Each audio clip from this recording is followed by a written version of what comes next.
Deliver faster, lower-risk integration projects with WSO2's technologies for open-source API management, enterprise integration, and identity management. All delivered using WSO2's integration methodology for agility.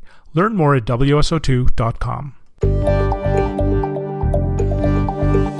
Defining and building organizational culture is much like gardening.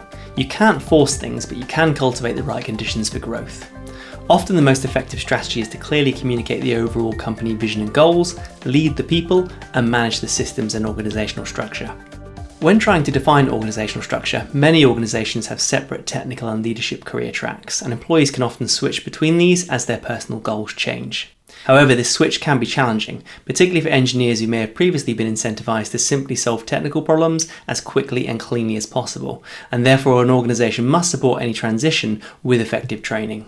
Much like the guidance provided by Netflix's approach to working with freedom and responsibility, there is typically a need for all organizations to balance autonomy and alignment.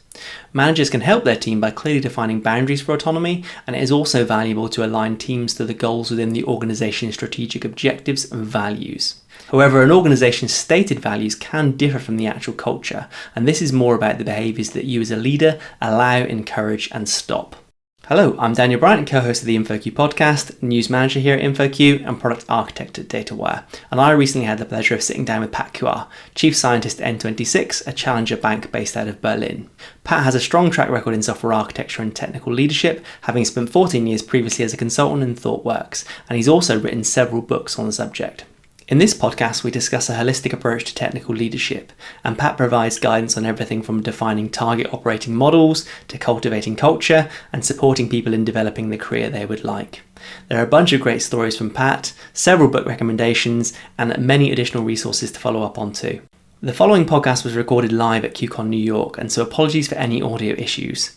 Every QCon is full of speakers and attendees looking to find quiet areas to discuss ideas that they've heard at the event, and therefore it can be genuinely challenging to find a completely isolated space at times.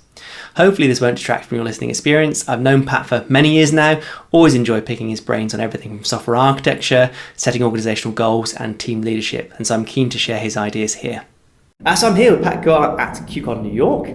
Pat, you are presenting tomorrow, I believe, about cultivating high-performing teams in hypergrowth. Yes, that's right. Which is like quite an interesting title for sure. Could you give us a little bit of an insight into what you'll be talking about? Without spoiling it too much. Yeah, absolutely. So I use the term cultivating because I joined N26 as the CTO, and I looked at myself as the sort of guardian for all of technology. And part of that is sort of taking the gardening metaphor of like trying to create the right environment to allow other people to thrive. So just like a garden, you can't really force plants to be successful. And there's kind of interesting questions in there, such as like, what sort of garden do you want to have, right? So are you designing like your typical British garden with like winding ways, or are you designing something more modern? What's the environment? And that's kind of the mentality that I have around building an organization.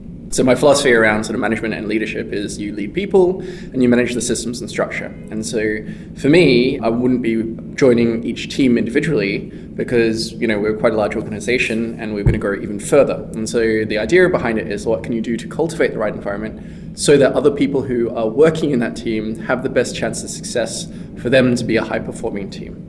Makes sense, Pat. So I'm definitely keen to break down some of the things behind that in a minute, if that's okay. Yeah. But just perhaps for the listeners, a little bit of context. So N26 has grown massively. Yes. Like since the time you've been there. Yes. Can you give us any insight into how much it's grown? Yeah, absolutely. So N26 is a challenger bank based in Berlin. So we have a German banking license, and this means that we operate in the European Union. We actually just launched late November last year into the UK for the first time. So we just came to market there. We'll be coming actually to the US over summer. So watch out for that very soon. And as a result, we're really aiming to grow quite a lot. And, building a bank isn't easy because regulation means that we have to take care of lots of different processes. And, I think regulation is good for a reason because they help you protect things.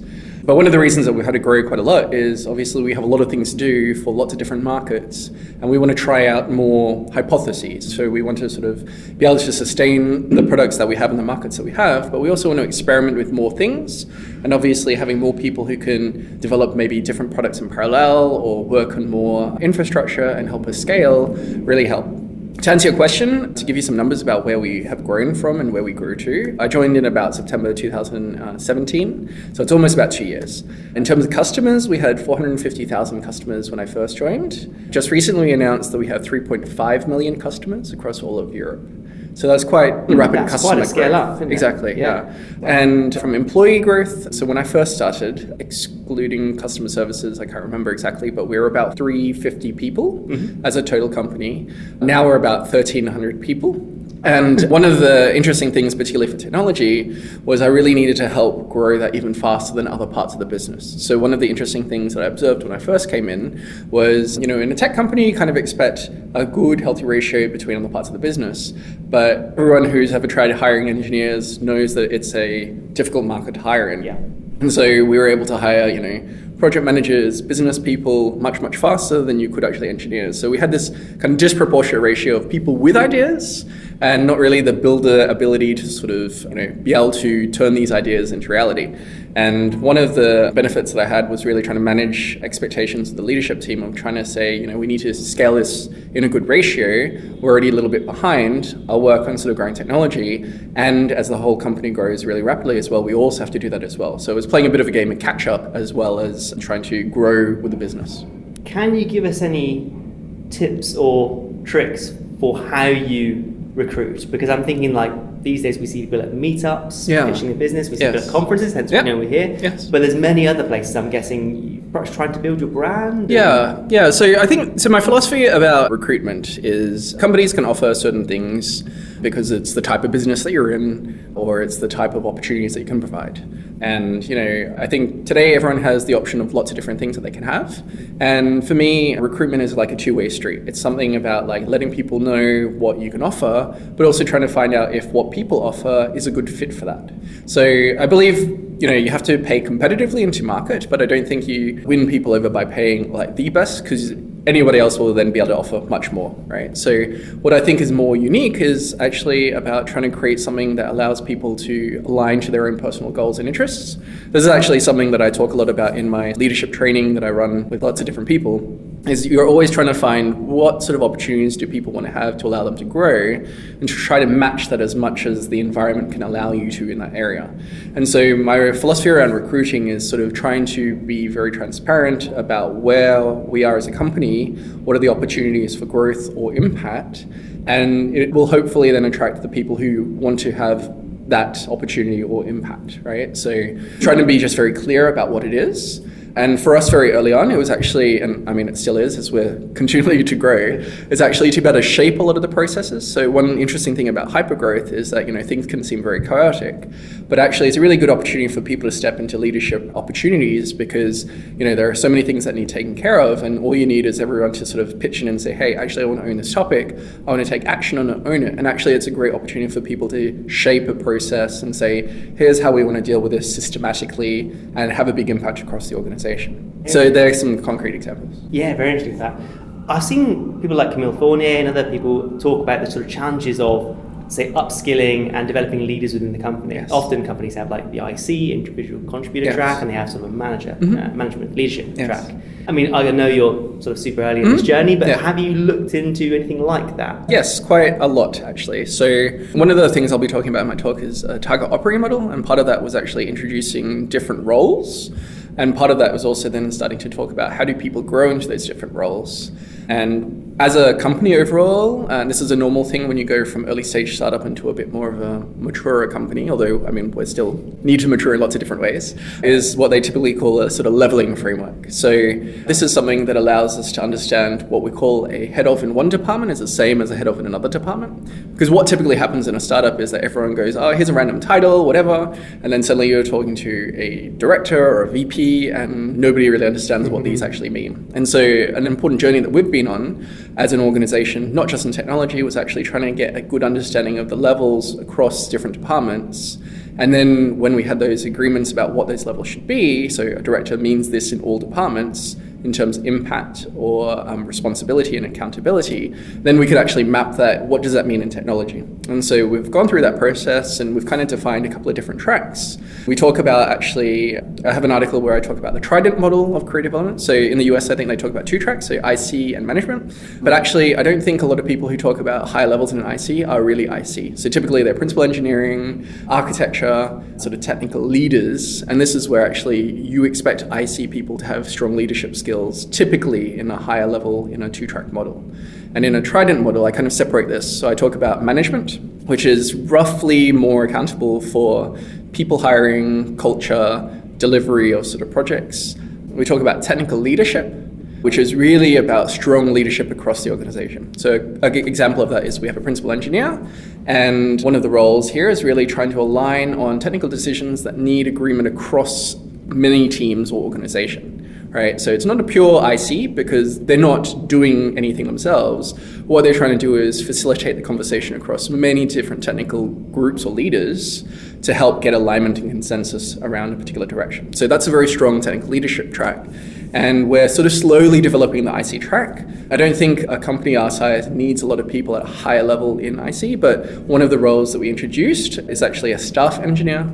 So this is a bit more of a sort of seasoned expert that will mostly stay predominantly individual contributing. So a lot of their work will actually be writing code or doing certain types of tasks related to their sort of engineering discipline. But like 70 or 80% of their time is mostly doing something. But the impact they have is very big because often it'll be in very complex areas.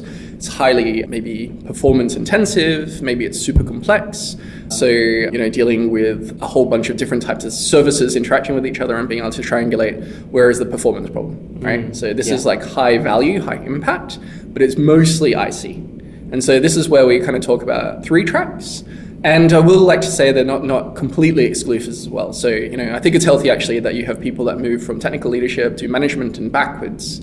And we've actually just had a recent version of this where we've had a tech lead move into an engineering management role to take up more responsibility for a broader set of people, as an example. Very interesting, because I think it's one of those things constantly in industry, and I see charity majors talk a lot about this. For example, I love charities' work. Which is amazing. Yeah, the blogs and the tweets are fantastic, and she really makes me think around a lot of people enter the industry and think they have to go to management to get somewhere in their career or whatever. But charities, one of the pitches I read recently was almost weaving in between the two will help you develop that empathy. Yes. Yeah. I'm guessing that's something you're seeing there.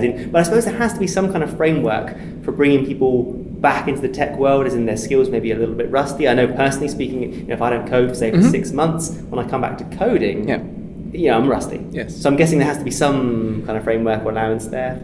And I mean, we're still very early in our journey around that. So it's not like we've had a lot of people going back and forth between lots of these different roles. But I think what we have defined is like, for instance, management people need to have a basis in engineering, right? So they don't necessarily need to be the best developer. They're not going to be the expert person because they're not going to be making the concrete technical decisions about architecture choices or libraries or frameworks. They make sure decisions get made, but actually we have other experts who will lead the technology. And so they help create the right environment and right conditions for decisions to be made in a timely manner. But they still need to understand the nature of software. They need to have been part of the whole life cycle. And also their skill sets are often quite different as well because, obviously you have to then think about dependencies with other teams or communication. And they're completely different skill sets once again, where, if you're trying to show delivery plans, manage risk, it's actually a very different skill set. And you can have worked in technology and still be an effective engineering manager, just maybe not necessarily the strongest technical leader. And that's fine. We've kind of separated that. And that's not true for all people. So we have some people, like I said, who have transitioned from a tech lead to an engineering manager. And, they have the strong basis of being a tech lead. And so they understand the technical context as well. So both things can exist. Makes complete sense. Definitely in my background, sort of having the basic sort of engineering philosophy definitely helped me lead people in the past. But one issue I constantly struggle with, is the joke I like to say, is I found debugging systems so much easier than debugging people. And myself included, in terms of like it's, the computer kind of tells whatever we tell it to do, it does it. Absolutely. And it's relatively easy to understand what's gone wrong. But for leadership positions, to understand what's gone wrong perhaps in your organizational design or the teams you're leading, that is really hard. Absolutely. I think at a team level and an organizational level, everything is completely unpredictable. And one of the things I often say in a lot of my training is like, think of archetypes, not stereotypes. So you can start to catalog patterns, but you can sort of recognize flavors. It doesn't mean you can predict exactly how somebody's going to react, because that person is going to be completely different. So I think archetyping will help you build potential strategies of dealing with difficult conversations or what things may emerge. There's no guarantee it will happen. That's awesome. Very well said. On that note, I know you're a keen reader like myself. Have you got any books you could recommend in that space? About managing or about... Yeah, or making the transition from, say, tech to leadership. I know over lunch we mentioned Cornier's great work. Yes, Manager's Path. Manager's Path, thank you for that. Yeah, awesome book. Is there anything else you kind of recommend for people that are looking to join on the leadership management journey from a tech background? Yeah, I think I'm really pleased about this journey because now there's a lot more relevant topics in our field. So I think there's generally leadership management books that are highly recommended, but I think to our industry now we're seeing a surgence of lots of different things. So recent book that was published was by amazing Lara Hogan called Resilient Management. So that's just recently come out. There's another book that came out, I forget the name of the person, but the Twitter handle is Levitine, I think, and it's called An Elegant Puzzle.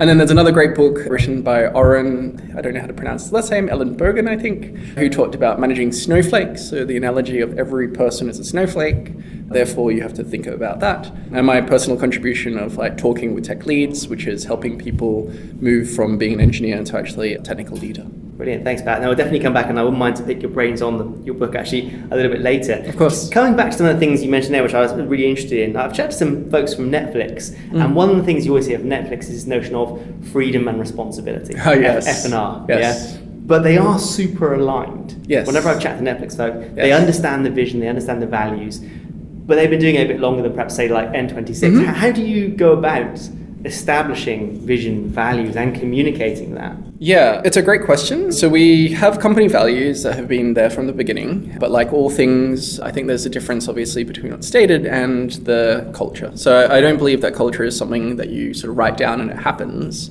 It's really about the behaviors that you allow or you encourage or you stop, right? So it's the actions of managers, of leaders to sort of encourage more of that behavior or less of that behavior, or, you know, to introduce new behavior, and that's the culture. And it's hard to codify that sort of stuff. But to sort of talk about the freedom and responsibility, one of the things that we talk about in our target operating model is talking about balancing autonomy and alignment. And one of those interesting things is with autonomy, like everyone's autonomy is bounded at some level, right? So I can't go around suddenly stabbing somebody because there's laws, right? Like my autonomy, I wouldn't do it anyway, but like, you know, there's an example of like we have expectations as an organization and we have boundaries everywhere. And I think what's a responsible thing that managers can do is actually outline where the level of autonomy is bounded of where they can exercise their autonomy. So we were very explicit about trying to think about this in our target operating model of trying to give a lot of freedom and autonomy, but also be clear about where that is and where that's not. So as an example, my freedom as a CTO was sort of, you know, limited with the technology organization. I can give input into perhaps buildings, but actually that's the accountability and autonomy of our sort of office managers to decide where we start a new building, as an example, right? So I can influence, but it's not really my autonomy. Right. And so that's the same thing at a team level is we wanted to make sure that every group had a purpose or a goal and they could have autonomy in how they would like to work to achieve that. So, you know, I believe in outcomes and not in methods.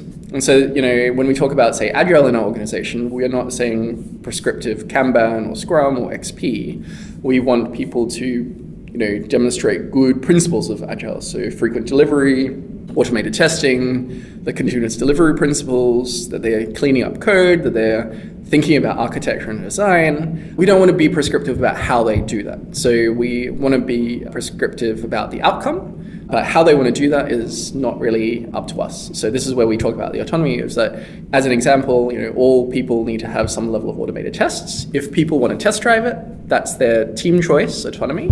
If they want to do test after, that's also their choice as well. Same thing with pair programming. You know, we expect every code to be code reviewed, but if people want to do pair programming, that's up to their teams to agree on. It's not a universal standard across the organization.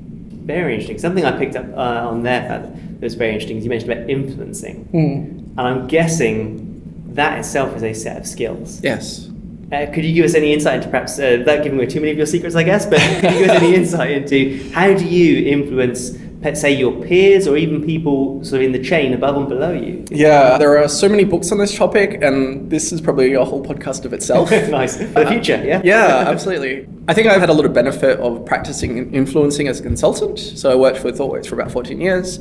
And one of the things you learn as a consultant is that you don't really have authority to do anything, right? So you're always working on other people's borrowed authority, your sponsor. And so you have to lean on your influencing skills around it. And one of the things I often teach in my tech lead training is actually your influencing skill will be sort of stronger or weaker depending on your sort of trust with people.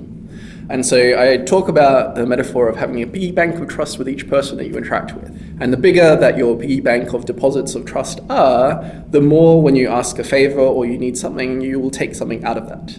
And if you have a zero balance in your piggy bank, then effectively you go into overdrawn, and then you might actually get defensive behaviors around, resistance or like not wanting to actually do anything as a result. And so my biggest advice to a lot of people is actually start thinking about what do you do to build up trust with everyone every day for every single interaction before you actually need to influence. So that's definitely something to almost think about day one when you join a company, I'm guessing. Yeah. Absolutely, yeah. And it's actually an interesting thing because one observation I've had with a lot of people who've transitioned to leadership, particularly people as engineers who are really critical in a sort of negative way, right? So completely valid, there's problems that are always out there. And one thing I learned as a consultant is it's not always about the message that you're projecting, but also how you project that, right? And so, if complainers sort of move into a role of leadership, and that's their kind of style of interacting with people, it doesn't really do anything to build up trust with a lot of people, right? So when you're a manager or a leader, you're not only expected to present problems, but you're also expected to sort of help solve them, right? So everyone can come up with a problem. The question is, what do you do about that, right? And so that's probably one of the hardest sort of transitions I've seen.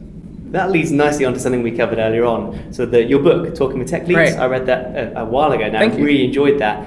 Is there anything you've learned since that book was published? Because it's a few years old now. Yeah, I think it was, 2016, 15, 14 maybe? Which is, in IT years, Yes. it's like crazy. Yes. Yeah. And Yeah. I'm wondering, and clearly you've taken on ambitious roles, you've Yes. challenged yourself. Yes. Is there anything you look back on and say, wow, that maybe was wrong with hindsight, or you would pick on some other skill which you think now is perhaps more important than other things you put in there? So I think the content is still valid. So I think what I've learned in this is that I do some ad hoc tech lead training for different organizations. I run a program internally actually of helping engineers move into a technical leadership role. I think we've run that program now for about 4th or 5th time. And it's really about helping engineers move into a technical leadership role. And we cover different types of topics like influencing, architecture, infrastructure, conflict resolution, lots of these kind of topics. But I think one thing I've learned, having run this many, many times now, is actually this shock of moving into a leadership role is still completely true.